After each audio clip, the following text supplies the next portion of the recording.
चलिए खबरें के सिलसिले को आगे बढ़ाते हैं और अब बात करेंगे इलाहाबाद हाईकोर्ट से राहुल गांधी को बड़ी राहत मिली है। जी हां, कांग्रेस नेता राहुल गांधी को इलाहाबाद हाईकोर्ट से बड़ी राहत मिली है। अदालत ने उनके कथित इंडियन स्टेट वाले बयान को लेकर एफआईआर दर्ज करने की मांग वाली याचिका को खारिज कर दिया है। इस फैसले के साथ ही फिलहाल राहुल गांधी के खिलाफ इस मामले में कानूनी कार्रवाई का रास्ता बंद हो गया है। यह याचिका राहुल गांधी के एक बयान को लेकर दायर की गई थी, जिसमें उन्होंने इंडियन स्टेट शब्द का इस्तेमाल किया था। याचिकाकर्ता का आरोप था कि यह बयान आपत्तिजनक है और इससे देश की छवि को नुकसान पहुंच सकता है, इसीलिए इस पर आपराधिक मामला दर्ज किया गया था। हालांकि अदालत ने इस दलील को स्वीकार नहीं किया और याचिका को खारिज कर दिया। अदालत ने अपने फैसले में यह स्पष्ट किया है कि किसी राजनीतिक बयान या अभिव्यक्ति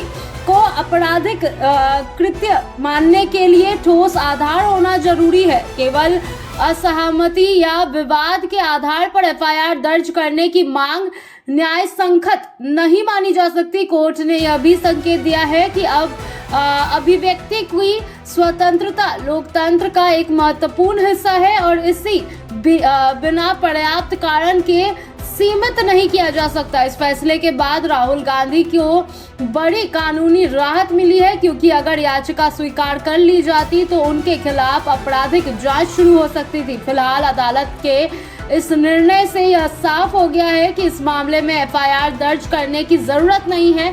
राजनीतिक दृष्टिकोण से यह मामला काफी चर्चित रहा है। इंडियन नेशनल कांग्रेस के नेता राहुल गांधी के बयान को लेकर विपक्षी दलों ने उन्हें घेरने की भी कोशिश की थी, जबकि कांग्रेस ने इसे राजनीतिक बयानबाजी का हिस्सा बताया था। अब अदालत के फैसले के बाद इस विवाद को लेकर नई बहस शुरू हो चुकी है। जी हां, कानूनी विशेषज्ञों का मानना है कि इस तरह के मामले में अदालत अक्सर अभिव्यक्ति की स्वतंत्रता को प्राथमिकता देती है, जब तक कि बयान स्पष्ट रूप से कानूनों का उल्लंघन न करता हो। इस फैसले में से यह भी संकेत मिलता है कि राजनीतिक भाषणों को लेकर आपराधिक कार्रवाई के लिए उच्च स्तर के प्रमाण की आवश्यकता होती है। इस पूरे घटनाक्रम के बीच यह भी महत्वपूर्ण है कि भारत जैसे लोकतांत्रिक देश में नेताओं के बयानों पर कानूनी सीमाएं क्या हैं और कहां तक अभिव्यक्ति की स्वतंत्रता लागू होती है। अदालत का यह फैसला इसी संतुलन को दर्शाता है, जहां कानून और स्वतंत्रता दोनों को ध्यान में रखा जाता है। कुल मिलाकर अगर बात करें तो इलाहाबाद हाईकोर्ट ने